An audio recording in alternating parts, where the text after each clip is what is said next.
Today's show is sponsored by the ABV Barrel Shop.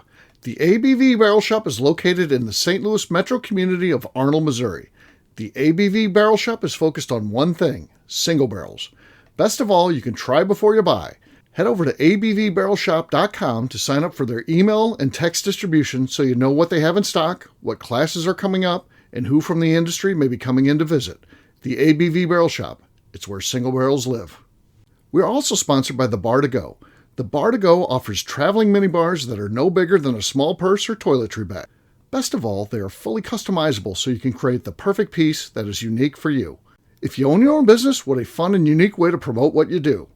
Check them out online at thebar2go.com. That is the number 2 in the Bar to Go. If you have wholesale questions, call my friend Isabel Clark at 504-481-1297. Finally, we are sponsored by the Neely Family Distillery. NFD is a family-owned business that keeps ringing up awards in the spirits world. Head to Sparta, Kentucky to experience the family history, award-winning spirits, and meet the Neely family. Check them out online at neelyfamilydistillery.com. Now, on to the show. Let's drink!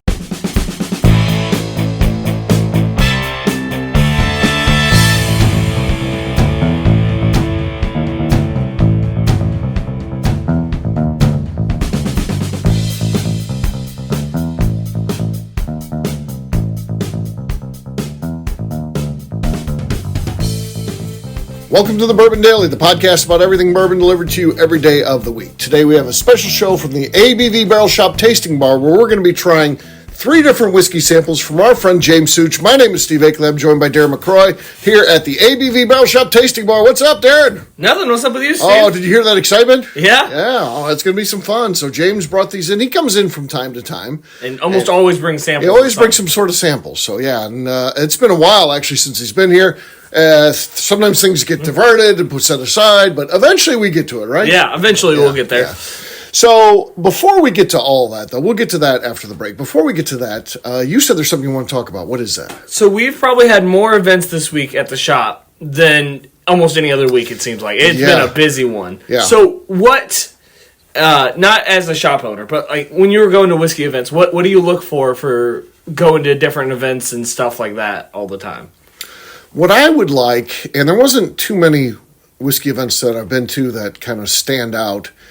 I think that we do the things that stand out, yes. But I don't think our competitors do. I think it's pretty much come in, sit down, person talks, tells you about their company, and then you taste their product. We have a different approach in every one of them.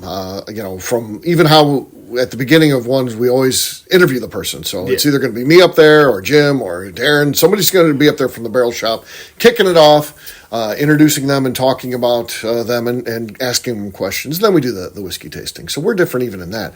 But I would say the ones that I've been to that are interesting, things that can be hands-on, like a blending class or something like that. I like things that are interactive and fun. And again, we do those sort of things. And we try to do as much of that kind of stuff as possible. Things that are interactive and fun, not just educational and sit in your seat, don't ask questions, just face forward, please.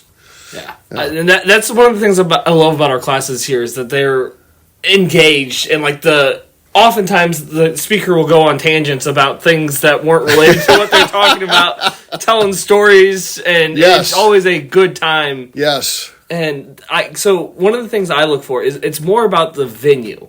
I don't want to go to some big place where there's going to be a bunch of people. I like small not one-on-one, but like a small group of people. Like we do here, and just getting to know master distillers and blending events. Cocktail classes are going to start interesting me a little bit more. Right. And the funny you mentioned the tangents and stuff like that, and I think that is a big part of what we do, and just interacting and engaging with people and just talking, and I think that is very different. And believe it or not, that's something that I learned in the corporate world. No one taught me that. No one said you should do that. Matter of fact, I would say that if I would ask, they would tell me not to include anything personal or stuff like that in there. Yeah. But what I found was when they started getting, it was a Microsoft product. That is, I don't think they even have it anymore. But it would be the equivalent of Zoom. Whatever Microsoft's product was in the, early to mid, passenger 2010s. pigeons? passenger, maybe. I don't No, passenger pigeons. No, nothing like that. So this was actually it was just audio, I think. Yeah, it was just audio. So I guess it wasn't. It was like a conference call, but you could do it for 200 people or whatever. Because we'd be training salespeople and stuff like that. And no, I guess there was video too because you could see the PowerPoint presentation. I don't actually remember. But anyway, the point being here, again, I'm off on a tangent. The point being here is that I started deciding to have some fun with these things, to create like a radio show, rather than typically here's how a PowerPoint presentation that would be run on that thing would be. You would get a group on of our agency salespeople or operations or whatever department it was, and then you would put slides on and you would basically read the slides, and then at the end there'd be a Q&A. That would be one of those events. What I started to do was, let's create this like it's a radio show where we get in and we talk just randomly about stuff and just whatever it is, what's going on in our day. And then it's not just me presenting the stuff and I'm not reading the slides at all. I'm just talking about the topics. The slides are there with the bullet points on there. I don't even read the slides. I just talk about the subject material. And then the final thing would be that I would get other people there. It would be like, in my mind, it's like if you're watching the news and like, let's go to weather or let's go to sports. I'd bring in the expert to do it. When I'm talking to a sales program, again, we're talking about on a sales side, things that impact operations, the logistics and things like that. I would bring those people in and talk about their side of it and why we want to do this as salespeople, why we want to help the other departments. So. And then those would catch fire. Once I started doing that, everybody liked that style, and we started to get more and more people on there, and people would talk about how great they are. Yeah. And no one ever copied us because every other department isn't like the sales department. The sales department was outgoing people. The rest are you get more the accounting. Introvert. Yeah. Like my wife and the accounting, they would have these same type of events, but it would be just reading. All right, here's where you put it in the book. Here's what you do. Here's the spreadsheet. All monotone, don't have any emotion in it. But so that's where I learned how to do, really do events and stuff like that. Again, I hate my time in corporate, but it does help you. That's what I've learned. Yeah. So many things that I learned there. While I didn't like it, and I'm not doing the exact same things, there's a playoff that. I draw on what I learned to do the things that we do here. So pretty cool stuff. That makes sense. Yeah. What about you? Your corporate life was working in a grocery store. Yeah. You never had a corporate job, right? Never a desk job? Never a desk job. Did you ever have any other job besides working at Schnucks? The zoo. Oh, yeah. Was that a job? Were you getting paid, or was that a volunteer thing? It started off as a volunteer, and then I ended up getting paid. Okay. Working summer camps and doing a bunch of stuff. Uh-huh. That was never a desk job either. That was... You would get a little corporate feel from that, I'm sure. I mean, even the grocery store, it's corporate in that it's a big company, and they want you to do things a certain way. But you're pretty much turned loose in the stores when you're at the store level. The zoo, though, of course, everybody's always want to make sure that things are done right, and you take care of the big donors if you're doing those sort of events. And I had to go to a bunch of corporate trainings for Schnucks up at corporate actually, but those were always like 1 or 2 days a month. 1 or 2 days a month of training. Of stuff that we already knew how to do. Right. And then telling, one of the things that were always how to receive, and how to get everything into the store. And it's we do that on a daily basis. If you were at my position, you knew how to receive. It wasn't nothing new. Right. But they would have someone from corporate that was this is how you have to do this. It's that's not how this works. Yeah. Yeah, they have no clue. One time I was stocking the shelves, and I had 2 cases of grape juice, the 64-ounce. At that time, it was in glass containers. It's not that way now. I'm sure everything's in plastic, but it was so I had to put 2 of them on the shelf, 2 cases. So, and there was none on the shelf. So I put in, and it could hold 6 facings. So I loaded in 2 deep, 3 too deep, right? So then there leaves a hole where the other 3 too deep are going to go. So I put that on the shelf. And it was around Christmas, and here comes Craig Szuch. At that time, he was the big boss. He's not even in the company anymore. But he's the big boss. He was the CEO. He comes walking around and wanted to shake everybody's hand and say, thank you, Merry Christmas, and all that kind of stuff. And he does that, and he turns around and looks at that shelf, and he's like, and he grabs the 3 bottles that I put behind and put them in the front, and then walked away. That was a teaching moment for me. Yeah. I'm sure in his mind he turned to his because he had handlers. He had like 2 people with him. He wasn't there by himself. He was the guy who would just talk to the people by himself. Lest I started to say something I shouldn't, they got 2 people ready to pounce on you. But so I'm sure as he turned the corner, he was like, "Do you see how I taught that young stocker how to properly stock a shelf?" No, he fucked me up. Yeah. He made me do more work that I didn't have to do, but he was paying me for it. So I had a store manager that you will have the thing in your hand and you'll stop to talk to him, and while you're standing there talking to him, he'll go and adjust the shelf, and you're like, "I just spent the time moving that away so I could put this away, and then you came up and distracted me." Like, it's frustrating. Get out of the aisle. People get so far removed from day to day, and and the story, of course, always was that the Szuch family, worked on the stores and worked their way up because they were that was the second generation. They have third generation in there now to some degree, and he was working in the stores. Like I would throw load with him sometimes when he was in the south sections. Like they made the third generation work. Oh, really? Actually work? Yeah. But did they really work, or was it like that's Scott Schnook's kid or whoever it was? Yeah, probably it's a little bit different than your experience. Yeah, no, I'm sure of that. But he worked more than I thought he would. Okay, so well, that's good. They should, right? Yeah, they should. You gotta, if you're gonna be running the business, I think you do really need to know how the business works, and you have to. The only way you can get that is by working in the stores. So. Yeah, and they made him work through every department. So he was in floral for a amount of time, and then. Yeah. Like, he had to do all this other stuff. He was put into every aspect of the store. Yeah. And then put in center of the store where everything happens. Yeah. So, there you go. All right. What we'll do next, we'll take a quick break. And then when we come back, we're going to be trying this whiskey from James Szuch. Our buddy. We'll do that in just a few.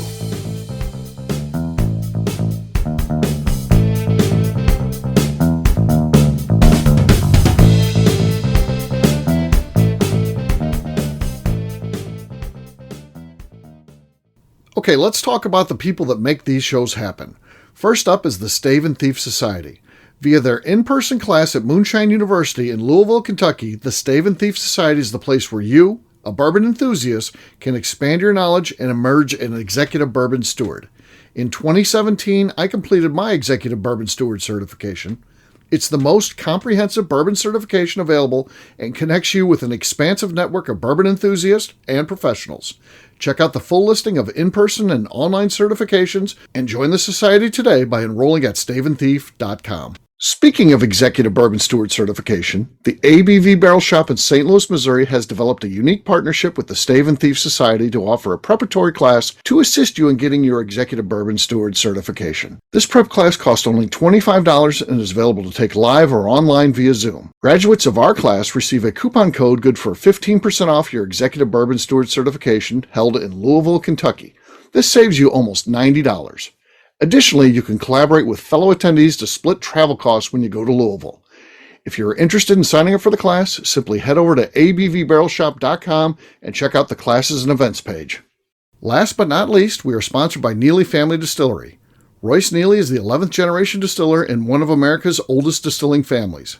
A visit to Neely Family Distillery takes you through family history, where you can see all the artifacts and newspaper clippings through the years from this family that started distilling in America after James Neely arrived from Northern Ireland in 1740. Today, Royce Neely and his team are crafting some of the best spirits in America. Their bourbon and absinthe offerings keep winning top honors in spirits competitions. Recently, their absinthe made history as the first platinum winner in the absinthe category at the San Francisco Spirits Competition. Neely Family Distillery is definitely a bucket list destination if you are a bourbon fan. Learn more about their spirit offerings, visiting their facility, and the awards they have collected over at NeelyFamilyDistillery.com.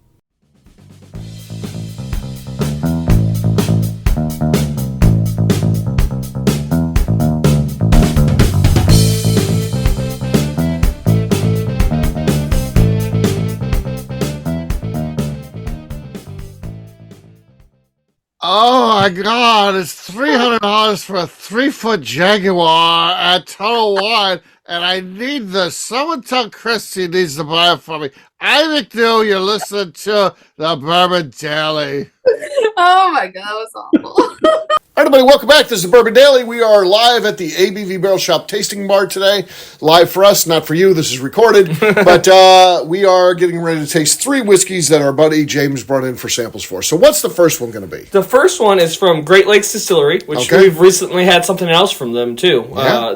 Their cast strength bourbon. But this is their rye. Repeal Reserve Rye. Repeal Reserve Rye, okay. Coming in at 90 proof. 90 proof, okay. Let's see what we think of this. Sweet on the nose. I like it on the nose. Ooh. It's good. It's good. Kind of citrusy, tangy. I mean, I like it. Yeah. It's got some depth there for 90 proof, too. 90 proof. I've been impressed by the Great Lakes stuff I've had so far. They're doing something right up there. Yeah. I believe they're just north of Milwaukee. Yes. Guy Rehorst owns that, so yeah. Okay. Yeah. He's been on some stuff with me in the past, things like that. So good guy for sure. All right, what's the second one? So the next one is the Hartfield Franken whiskey from 2022. Okay. So what's Franken whiskey? I know what it is, but I still have to ask the question because the audience doesn't necessarily know. So it is a Steinkamp right now is going, what is this Franken whiskey? Tell me more. Tell me more about this. Tina Rack's going, I apologize, but I don't know what that is. I'm extremely sorry. She apologizes like 3 times when she asks a question because she don't know what it is. You don't have to apologize at all when you ask a question because you don't know what it is. Yeah, but just ask the question. 3-for. Because she's so nice. The Racks are like the nicest people. Yes, but I 100% agree. Okay. I've never been that nice in my life. I know, me either. But so the Franken whiskey, they take all their end of batch stuff, like so whenever they don't have enough for a bottle, and they dump it into barrels. Okay. And then they release it every year.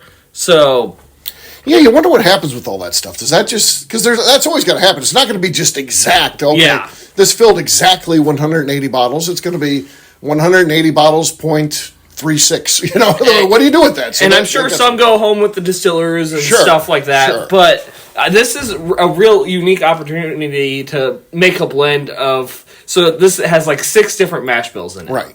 And kind of like an infinity barrel kind of idea. Yeah. I guess, so it's just interesting to me. I don't know anyone else that's doing this either. Well, that's interesting. Yeah, that's.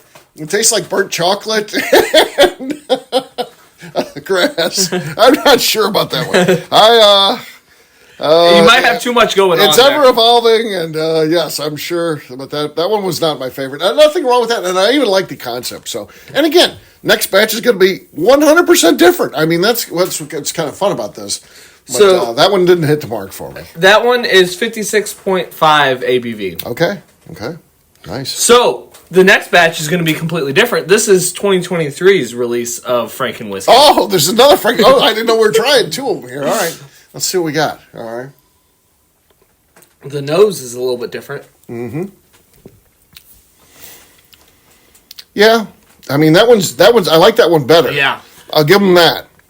Still wouldn't be my favorite, actually. And they don't, because it's not like a widely available product, but they still have a good price tag on it. So it's $50 a bottle for one of these. Yeah, that's good. Yeah, that's and good. so it's a unique experiment.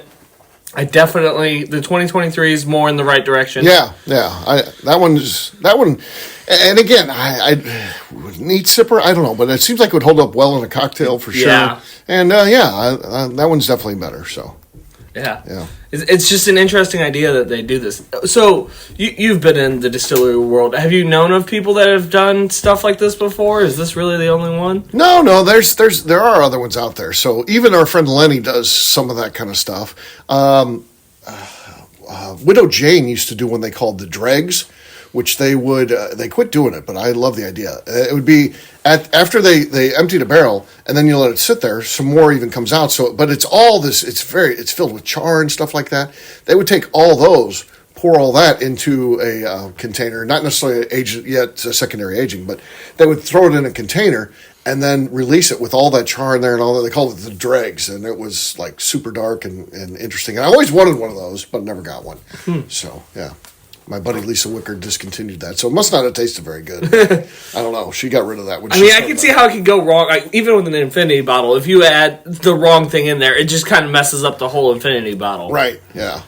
Do you know what any of the big guys do when they have like a bottle left? That I don't know. Okay. I'm not sure. Yeah. They probably just toss it down the drain. Yeah. They make so much. They it's just a rounding error at that point to lose one bottle. Yeah. So... I don't know. I have no idea. Maybe I'd like to think they keep it and give it to some of the employees because they certainly have plenty of them. It'd be nice to just do nice things. For yeah. And they probably used to do that, and then it gets to when you get corporate. You get all these lawyers get involved and rules, and so that ends up ruining that kind of cool stuff. But I don't know. Well, or is that where like media samples come from? Because you get like media samples. Is it like the leftovers of a bottle, and they do that? Yeah. That'd be efficient of them. Yeah, they could do that. Yeah, because they certainly send out all those guys send out media samples for sure. So there you go. We're discussing though. We have no idea. So yeah. So all right. On that note, we're going to wrap this one up as we always do by talking about where people can find us. Darren, we'll start with you. Where can people find you? You can find me on Instagram at the Bourbon Adventures. Also, 5 days a week here at the ABV Tasting Bar. Yeah, sorry. For me, I'm an easy guy to find. I'm at Steve Akeley on Twitter, Instagram, or Facebook. I've got a website, steveakeley.com. We've also got a company website. That thing's abvnetwork.com. Check it out. Everything that we do is out there. Previous shows, blogs, so much more. abvnetwork.com. Come by and see us, the ABV Barrel Shop, the place where you can try before you buy. A great place to be and hang out. You never know if we're recording a podcast, that type of thing. If you like what we're doing, please leave us a 5-star review with comments. It helps new people find the show. That's pretty darn important to us and helps us grow our audience, which is always fun, and we'd appreciate that. And if you want to get involved directly in the show, head over to patreon.com/the ABV Network. Well, there you go. That's it for today. We'll have a brand new show for you tomorrow. Looking forward to that. Until then, thank you, James Szuch. Take care, everybody. See ya. Bye, y'all. Peace.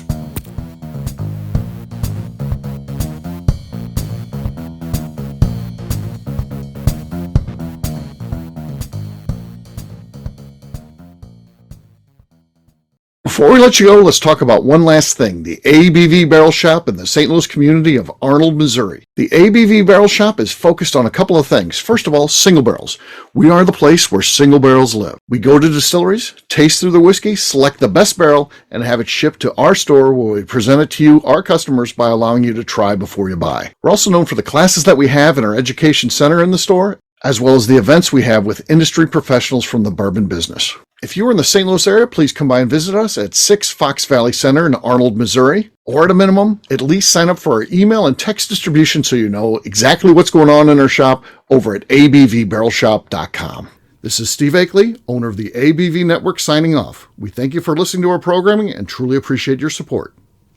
The Bourbon Daily is part of the ABV Network. For more information or to become a sponsor, please visit abvnetwork.com. Thanks for listening and cheers. This has been a Steve Akeley production.